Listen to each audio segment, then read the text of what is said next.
नाव लेके जब निकले लाग तो आए करीब। कहीं बताओ बच्चा तुम्हारी नाम कहा है?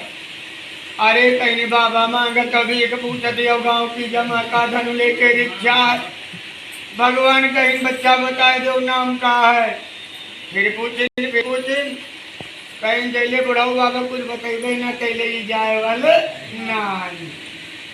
फिर पूछे कहीं सुनो हमान व्यापारी गांव गांव ले जाए खाए पिए वाला सामान बेचते है और जो रहा सो भी की दवा लता पात्रा डिब्बी डिब्बा खलिया बच्चे हैं तो तुमका क्या भगवान कहीं जाओ मुखार वचनम सत्यम भवतु दृश्यः। जो तुमने मुख से बोला है वही दिखाई पड़े। थोड़ी दूर गए ना ऊपर का उठिए हाथ डार का देखे ना तो वह लता पत्रा भरा धन सब गायब। साधु मूर्छित हो गया, बड़ी मुश्किल से मिला और वह प्रयोग लेकर कहीं चले गिर पड़े, बेहोश हो गए। दामाद ने मुख पर जल डाला नदी से उठा करके। जब होश आया तो दामाद बड़े प्रेम से बोलता है, क्या कहता है? ये पिताजी कि माल पुनः मिल जाएगा है दंडी का श्राप।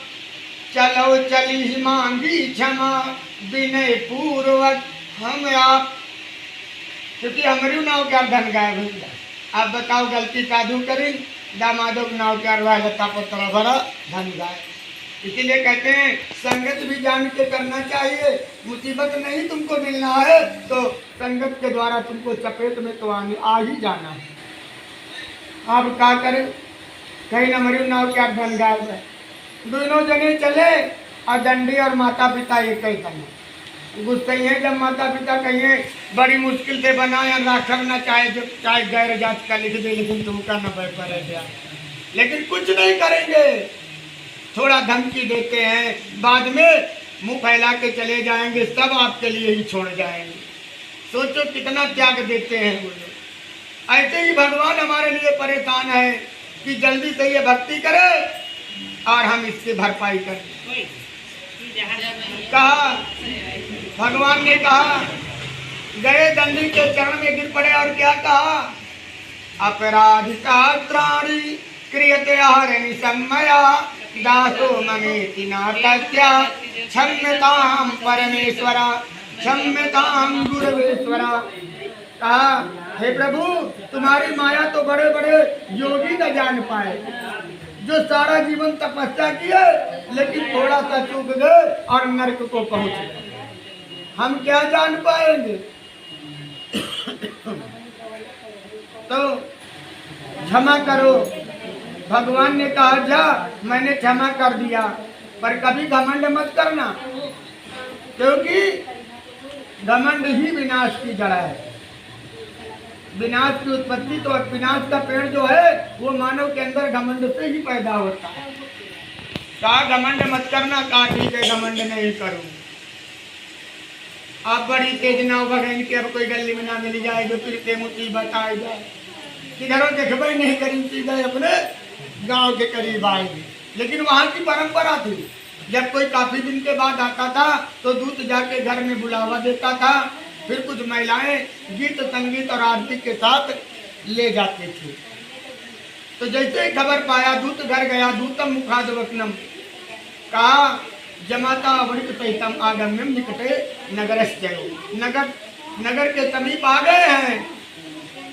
लीलावती ने पहले ही कहा था कि जब मेरे पति दामाद आएंगे तो हम कथा करेंगे।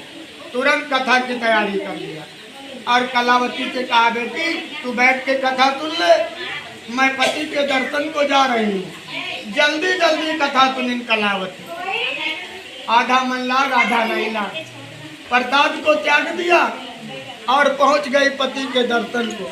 जब पहुंची तो इसके पति की नाव भगवान ने जल में डुबो दी। अब कन्या क्या करे?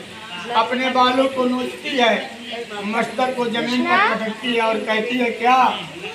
यहाँ के बैठो।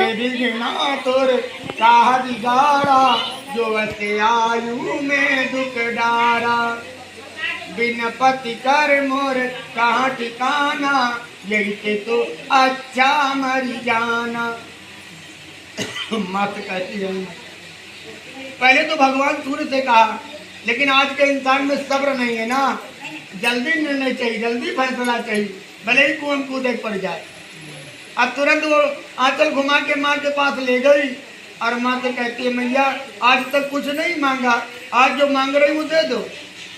माँ बोली बेटी क्या चाहिए बताओ। कहा मैया पहली बार मांग रही हूँ और अंतिम बार मांग रही हूँ, फिर कभी नहीं मांगूंगी।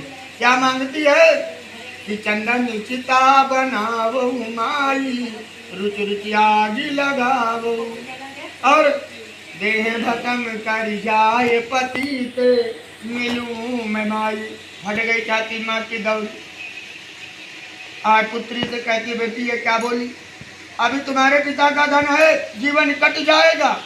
कन्या कहती है मैया मानव का जीवन काटने के लिए नहीं होता, हम लोग काट रहे हैं, काटो मत। 4 कर्जे लेके आए हो, उतारने की कोशिश करो। कौन? जब गर्भ में होते हैं ना उस समय कहते हैं भगवान से हे प्रभु मुझे जाने दो, मैं आपके नाम का प्रचार करूंगा। हे प्रभु जिस वंश में जन्म होगा मैं आपकी भक्ति करके उस वंश में पड़े हुए पितरों का उद्धार कर दूंगा। हे प्रभु जो हमारे द्वारा वंश की वृद्धि होगी संस्कार रूपी वस्त्र में बांध के आऊंगा। आज जो कथा सुन रहे हो ये संस्कारिक है, यानी पूर्वजों से चली आ रही है, तभी आज आप भी सुन रहे हो। हे प्रभु हमारी चौखट से कभी कोई निराश नहीं जाएगा। ऐसा नहीं है कि जो चौखट पे आए आप देते ही जाओ, एक दिन तुम दूसरे की चौखट पे लेने पहुंच जाओ, ऐसा नहीं है तो देना, नहीं तो प्रेम से समझा के भेज देना। खाली मूली भाव मत दिखाना, अपनी कमजोरी को छिपाने के लिए लोग आवाज ज्यादा करते ही मत करो। है तो दे दो, नहीं प्रेम से समझा के भेज दो। ना जाने किस रूप में आ जाए भगवान, नहीं है तो प्रेम से समझा दो, तभी चले जाएंगे, तुम्हारा कुछ नहीं लेके जाएंगे। कहा ठीक है, लेकिन यहाँ आके लोग सब उल्टा कर रहे हैं और बाद में दोष भगवान को दे रहे हैं। कन्या कहती है मैया आप कोई रास्ता नहीं बचा है, सीता ही बची है। फिर माँ समझाती तो कन्या बोली है मैया जिस स्त्री के पति ना हो कोई बात नहीं। अब देखो एक शास्त्र में ही लिखा है पति परमेश्वर भवता, लेकिन ममता ने उसको भी दबा दिया। पति परमेश्वर है लेकिन ममता के आगे परमेश्वर भी नीचे बैठ जाओ जमीन पर। क्यों? कन्या कहती है माँ पति के ना होने पर पुत्र ही वैकुंठ दाता होता है। तो पति शास्त्र से मिलता है लेकिन पुत्र ममता से मिलता है। कन्या कहती है मैया हमारे तो पति और पुत्र कोई नहीं बचा, पुत्र है नहीं और पति है नहीं। तो पति बिन सूनी मांग पुत्र बिन है घर सूना, मुक्त के दो मार्ग दो बिन है दुख दूना। कितनों अच्छे कपड़ा पहन ले, कितनों गहना ला दे, एक लीक सिंदूर की नहीं है ना तो गहनों की कीमत कोई नहीं है। लुटेरों की कमी नहीं रहेगी, लूट के सब ले जाएंगे।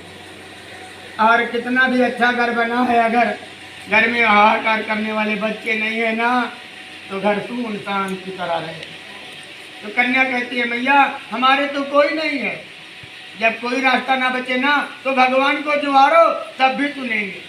किसी भी तरह अपने भगवान का नाम लिया, किसी भी तरह भगवान को भोग दिया, भगवान हर समय खा के तुम्हें अच्छा ही फल देंगे। तो अब कन्या क्या करती है कि विनती करी भगवान की आकाशवाणी हो गई, त्याग के आही प्रसाद पति दर्शन न पा सकी। जावेगी यदि काके प्रसाद आवेगी तो निश्चय ही पति के दर्शन अवश्य पावेगी। कन्या दौड़ के घर जाती है, खा के प्रसाद आती है और पति के दर्शन होते हैं। फिर कन्या कहती है मैया जैसे आज हमारे दिन बहुर गए ऐसे हर कथा सुनने वाले के दिन बहुर जाए। कन्या अपने धाम को गई। श्री स्कंद पुराण रेवा खंड 4th अध्याय संपन्न। बोलो श्री सत्यनारायण भगवान की जय।